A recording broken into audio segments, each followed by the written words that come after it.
everybody that they can do anything they want to us.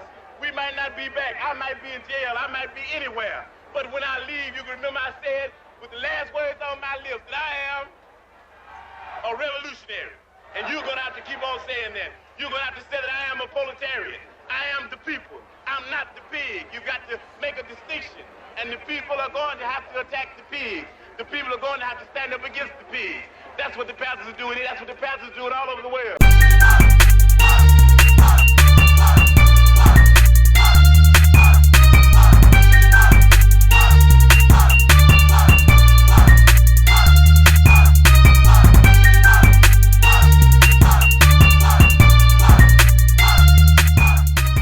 I'm Deuce. I'm Ace. And this is Deuce and Ace, Bro to the Movies, with a review for Judas and the Black Messiah. Power to the people. Power to the people, man. Right. We are revolutionaries. I'm not going to get into it. So, yeah, first and foremost, hello. It's been a while. Yeah, it's been a while. Pray that everything is well and that you're healthy. Yeah, as you can see, we're not in our normal location, so also our chairs are different. I'm not. Yeah, Dude's looking kind of short these days. I'm liking this. I'm taller than my brother, so this is Barely. strange. But yeah, so we're back. You know, the pandemic, isolation, and social distancing, you know, has kept us separate. But yes. We're here, and we just had to hop on this Judas and the Black Messiah review because this movie was fire. This movie was indeed fire. If you're not aware, Judas and the Black Messiah, a movie about the life and untimely death of Revolutionary Black Panther chairman Fred Hampton. Fred Hampton. And Judas is, of course, Wild Willie. Yeah, William ONeill. Yes. Bill ONeill. Yeah, so, hey, I mean, you know to set up our videos. We're going to give you the spoiler free, but I really, you know, it's rare that me and Ace actually like something similar nowadays. Yeah. So, you know, I don't know what his score is going to be, but I get the sense that we're going to agree wholeheartedly on this, man. This was a great movie. I mean, we should agree wholeheartedly, yes. Here's the non-spoiler review. Watch this movie. Watch this movie. Watch this movie. Powerful movie. Great acting. Yeah. Brilliant script. Brilliant direction. And it sheds light on someone who's, you know, not as popular as they should be.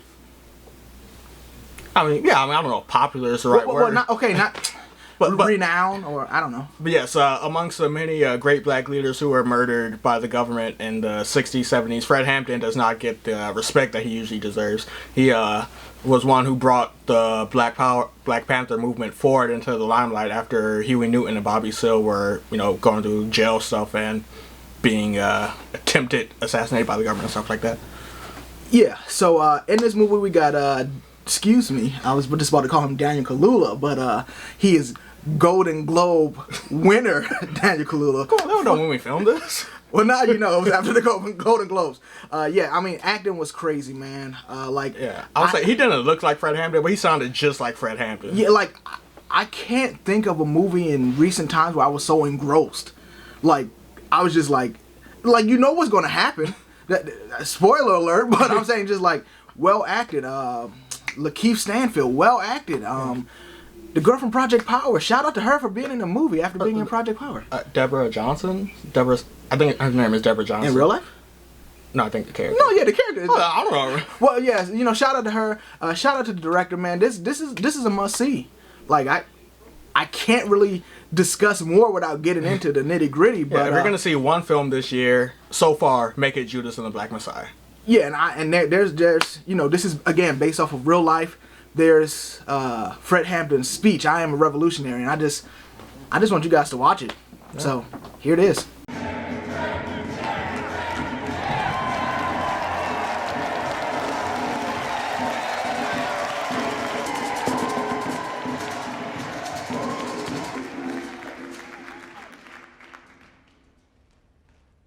I'm free.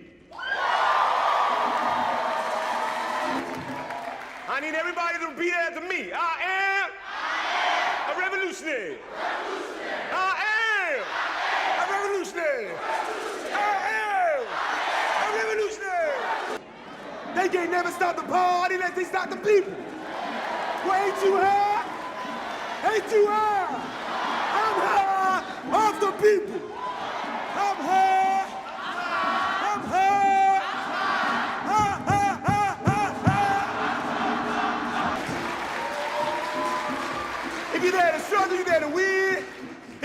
that struggle, then goddamn it, you don't deserve to win.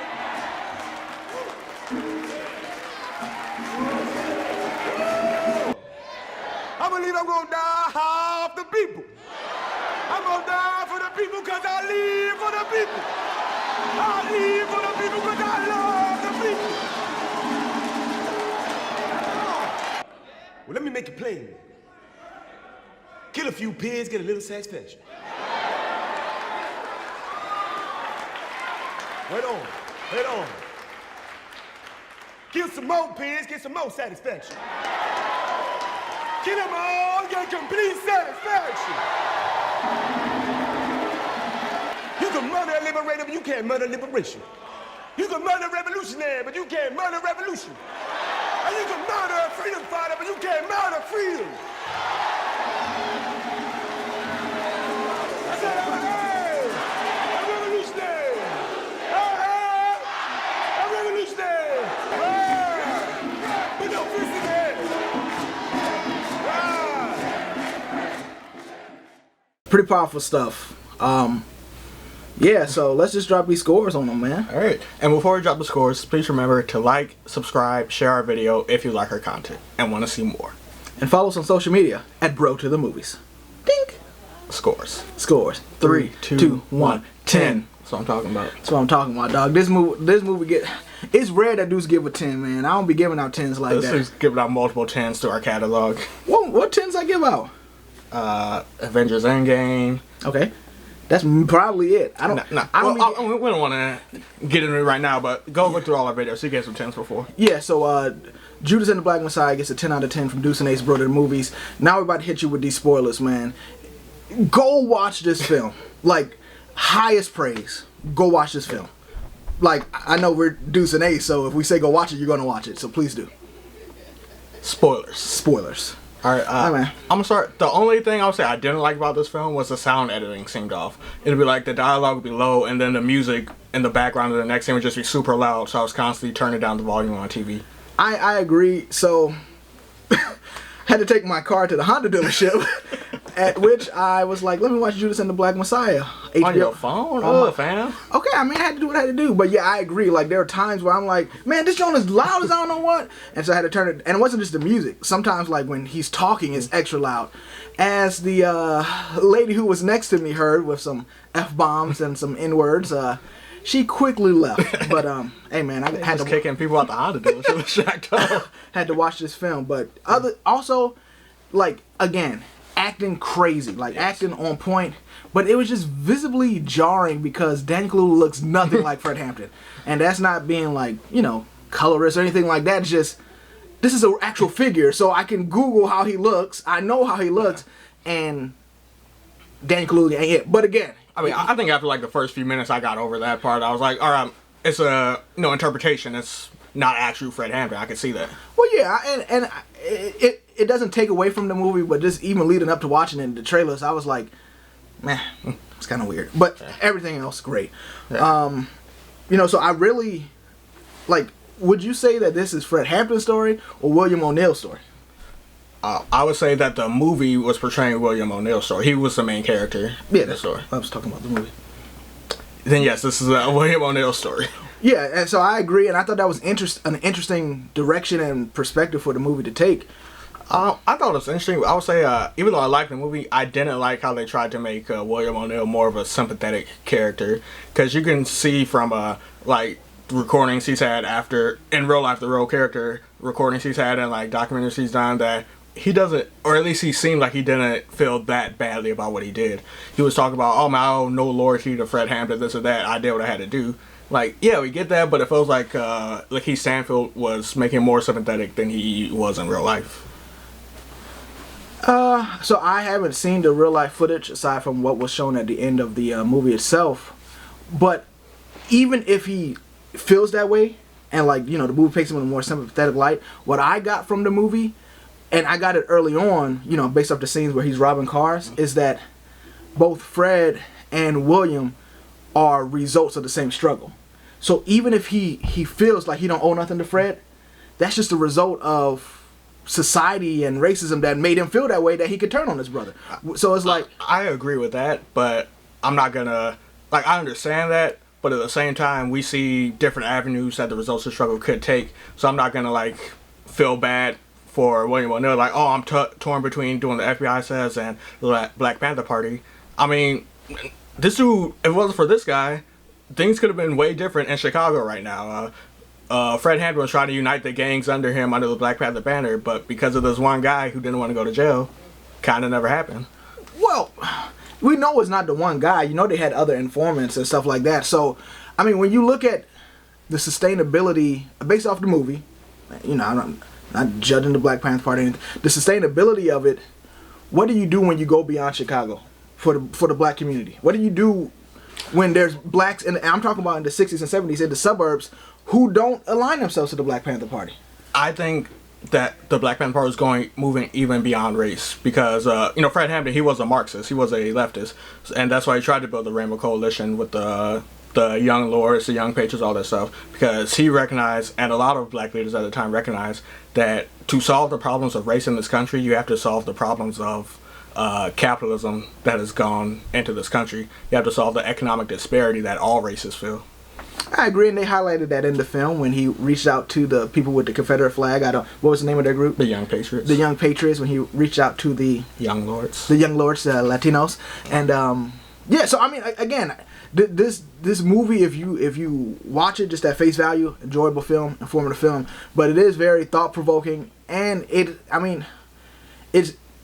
it's crazy how some things haven't changed some 30, 40 years later.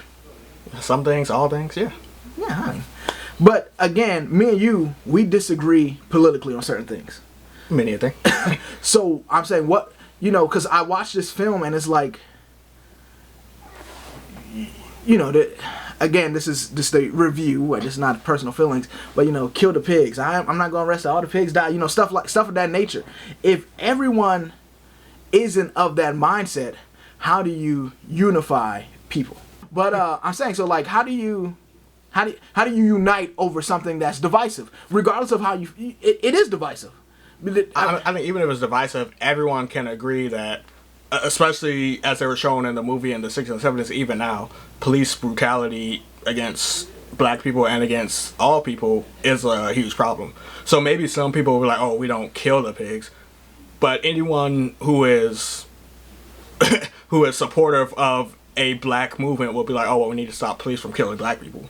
So if it's not killing them, if you join the Black Panthers, you have the conversation, oh, maybe we shouldn't kill the pigs, maybe we should reform the pigs, or whatever you want to do. Reform. Yeah, but my whole thing is, and again, we're kind of blurring timelines. Back then, I don't know how many black officers there were.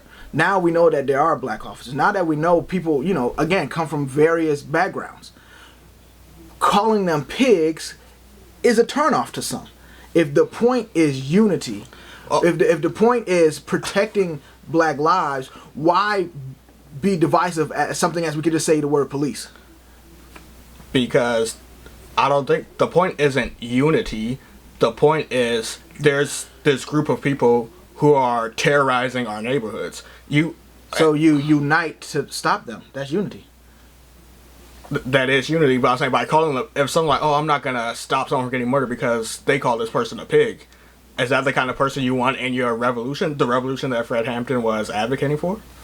But here's my point, and as I watched the movie, this is what I felt. Some revolutions, you know, can be actualized. Could this revolution actually be actualized in reality of the times they were in and the reality of, sure, okay, you got black people with guns, but there's also, like, we only make up 13% of the population now.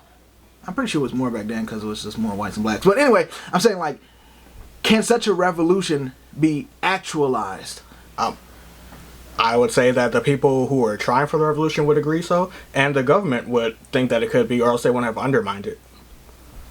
Because, and you say, oh, how do you move beyond Chicago? The movie just, you know, focused on the Chicago chapter of the Black Panther Party. The main Black Panther Party was in Oakland under Huey Newton and Bobby Seale, so it's not like they were like, we're going to go from Chicago and branch out. They had different chapters around the country, so it wasn't just like a one city kind of thing. Interesting. I mean, true. It's just interesting to think about. But moving on, or continuing with the movie itself, man, what are some other praise you got for the movie, man? I mean, like, to me, Fred Hampton's been one of my heroes for the past 5-10 years. Even name dropped him in one of the raps I wrote. You remember? Yeah, I remember. He doesn't remember. Oh, I do remember the rap. Right. It was trash. Jones Fireflame. But, so it's just nice to see a major motion picture about someone that I looked up to.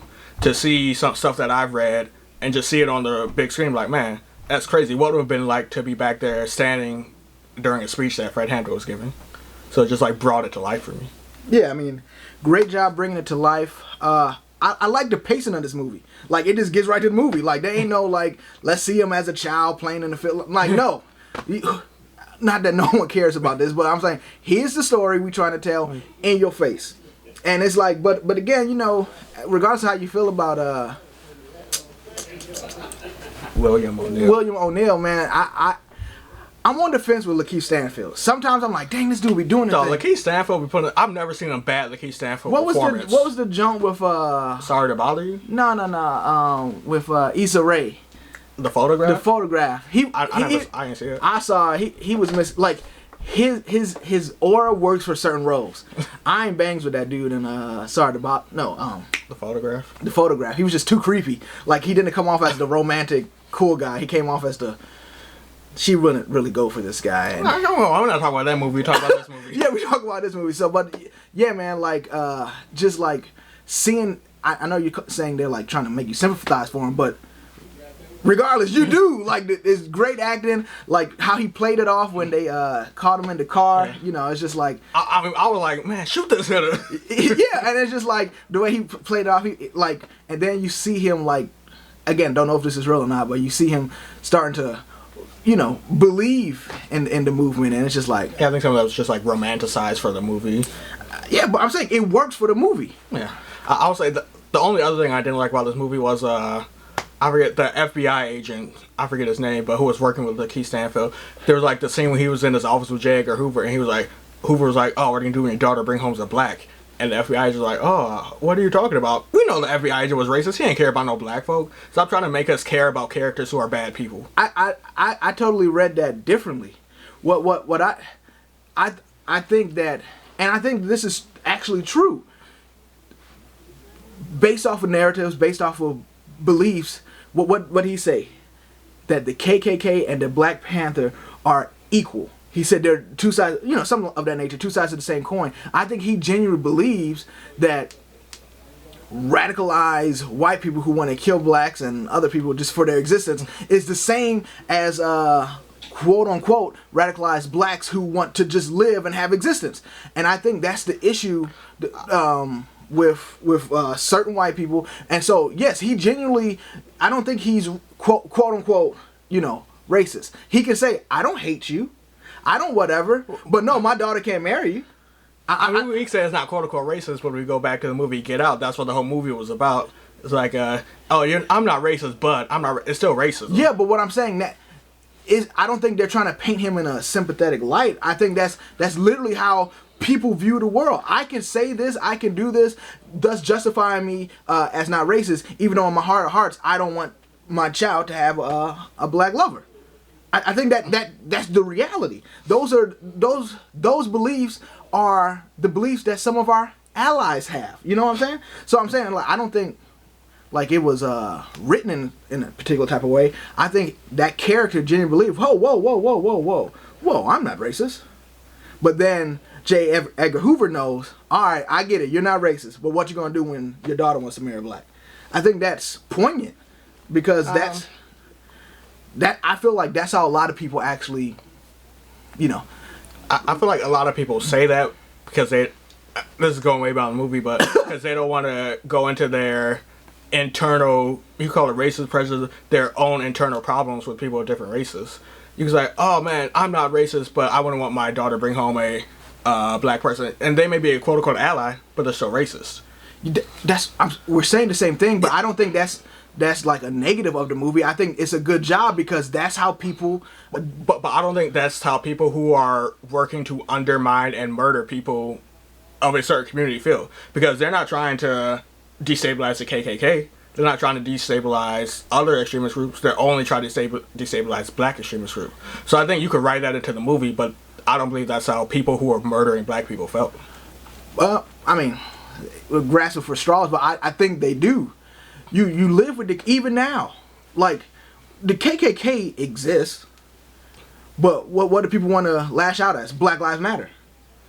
Because it's something intrinsic. Because they create a false equivalency between, like, oh, there's extremists on the right. There has to be an equal and opposite extremist on the left. When the extremists on the left are like, hey, we want all our rights and to be left alone. So it may be opposite, but they are no way equal. And people call them equal because of their intrinsic racism.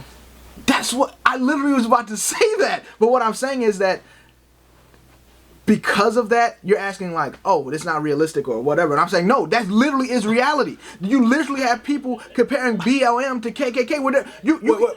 But I don't believe that we have FBI agents who are working to murder black people who fit that mode. I don't think like, oh man, I can't be racist. I have a black friend. No, you murder black people because they're black. I'm pretty sure there's FBI agents, there's police, there's Capitol Police who have black friends, who may have black officers who kill blacks or who will want to. But I'm saying, but those aren't the people who will be saying that, oh, I'm not racist, though. I can go on my Facebook page, and not that they want to necessarily kill somebody, but I can go on my Facebook page, people who, quote unquote, have black friends, love black people in the church and stuff like that, but then have racist undertones to everything they say. I don't think that's far-fetched. I'm not saying that's far-fetched, but to go and to destabilize and murder the leader of a movement because of their race, and then to be like, oh, I'm not racist. I don't think there's people who are like that, who will go that far. But I'm saying I don't think it's far, because again, he uses his daughter because that's DNA, that's your bloodline. Hold up, I wrote what he said. I can't even speak English. I wrote what he said down.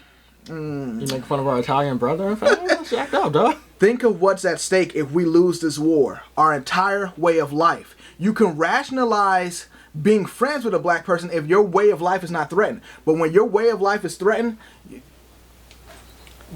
I will kill you. And I think the people who are going to those extremes are not the people who are going to be like, but I'm not racist. I think those are the very people who would say I'm not racist because they justify it as survival, a la what we see in this day and age. No, because what we see in this day and age, people who are going out and murdering black folk, they're like, I'm not racist. Well, I mean, I try not to follow too hard on what cops say when they murder unarmed black folks because I don't particularly care what the police saying. But are they saying I'm not racist? Yes. Or are they saying I was just doing my job? Yes, but they're not saying I'm not racist. They're saying I feel for my life. I was just doing my job. Not I don't hate black folk. I guarantee a lot of them and the people who defend them be like, it's not about race. That's the same as saying I'm not racist. It's like, oh, he was threatening. Oh, he was whatever. He's whatever, blah, blah, blah. But I got black people in my force, man. I got black bro, you know. You don't have to say the words, I'm not racist, to show that you're trying to justify you're not racist. Okay, but to me, I don't get that sentiment from these people. From it right now or in the movie? In the movie. I forgot his name, the dude who was in, what was that weird movie we watched and reviewed? A lot of movies. The weird one on Netflix that he was in. Oh, I'm thinking of Ending Things. Yes, link below. Great movie. Link too. I below. really like that movie. I didn't realize I was that guy. Yes, that's Jesse Plemons is his actual name. But yeah. Again, what did I say? Grasping for straws. The acting in this movie, the writing in this movie makes us have conversations such as this. Go see this movie. Go see this movie. Yeah, I mean, we could talk all day, and if you want Deuce and Ace to have a video on race relations, just let us know. Yeah, so again, you know, dope movie, must watch. Subscribe, like, share, follow us, Bro to the Movies. I'm Deuce. I'm Ace. And this has been Deuce and Ace, Bro to the Movies. Out. Hey, Deuce and Ace here. Thanks again for sticking around for the whole video. We're so glad you did. We hope you enjoyed the movie reviews, the trailer reactions, the funny bros, and the quality content. If you do, be sure to subscribe, check out these videos, and be sure to follow us on Twitter and Instagram at Bro to the Movies. Deuce and Ace.